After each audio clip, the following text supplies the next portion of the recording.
જાન્યુઆરીનો દિવસ આધુનિક ભારતના ઇતિહાસમાં અંકિત થઈ ગયો છે। રામ મંદિરની પ્રાણ પ્રતિષ્ઠા આ દિવસે થવા જઈ રહી છે।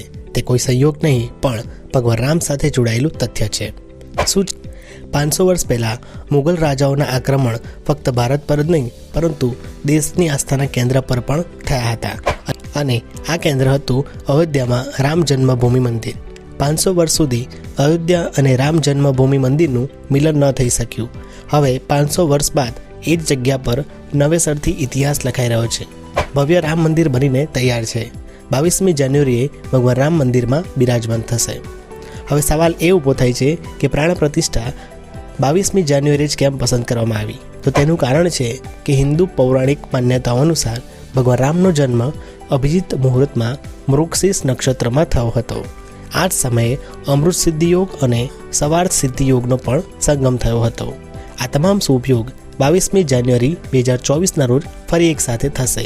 આ જ કારણે અયોધ્યામાં રામ મંદિરની પ્રાણ પ્રતિષ્ઠા માટે 22મી જાન્યુઆરી આદર્શ દિવસ ગણવામાં આવે છે।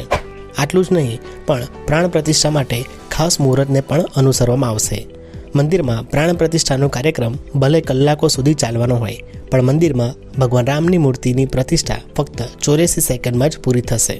મૂર્તિની જે પ્રતિષ્ઠાનો સમય છે એ બપોરે 12:29 અને 8 સેકન્ડ પર શરૂ થશે અને 12:30 અને 32 સેકન્ડ સુધી ચાલશે।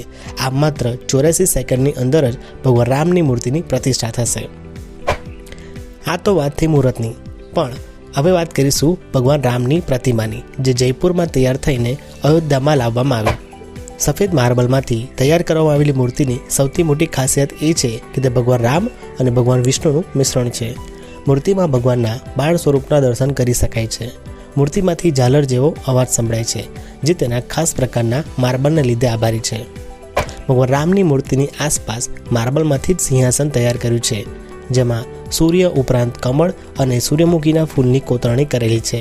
ભગવાન રામના પરમ ભક્ત હનુમાનજીની પણ જે મૂર્તિ છે એ સિંદૂરી માર્બલમાંથી તૈયાર કરવામાં આવી છે અને તે પણ મંદિરમાં સ્થાપિત કરવામાં આવશે। 22મી જાન્યુઆરીનો કાર્યક્રમ ઐતિહાસિક થવાનો છે। ઉત્તર પ્રદેશના મુખ્યમંત્રી યોગી આદિત્યનાથે આ દિવસને રામોત્સવ અને રાષ્ટ્રીય ઉત્સવ તરીકે લોકોને મનાવવાનું કહ્યું છે। આટલું જ નહીં, 22મી જાન્યુઆરીએ યુપીની શાળા કોલેજોમાં પણ રજા જાહેર કરી દેવાઈ છે અને આ ઉપરાંત તે દિવસે રાજ્યમાં કોઈપણ પ્રકારનું દારૂનું વેચાણ થશે નહીં। રામ મંદિરમાં પ્રાણ પ્રતિષ્ઠા ભલે 22મી જાન્યુઆરીએ થવાની હોય પરંતુ તેના જે કાર્યક્રમ છે એ 15મી જાન્યુઆરીથી શરૂ થઈ જશે। આ માટે દેશભરમાંથી 108 જુદા જુદા પંડિતોને બોલાવવામાં આવે છે।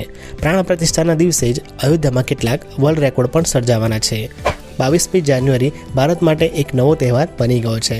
મિત્રો, તમે પણ એક જો સનાતની હોય અને આજની આપેલી માહિતી ગમી હોય તો વિડીયો લાઇક કરી દેજો અને ચેનલને સબસ્ક્રાઈબ કરવાનું ભૂલતા નહીં।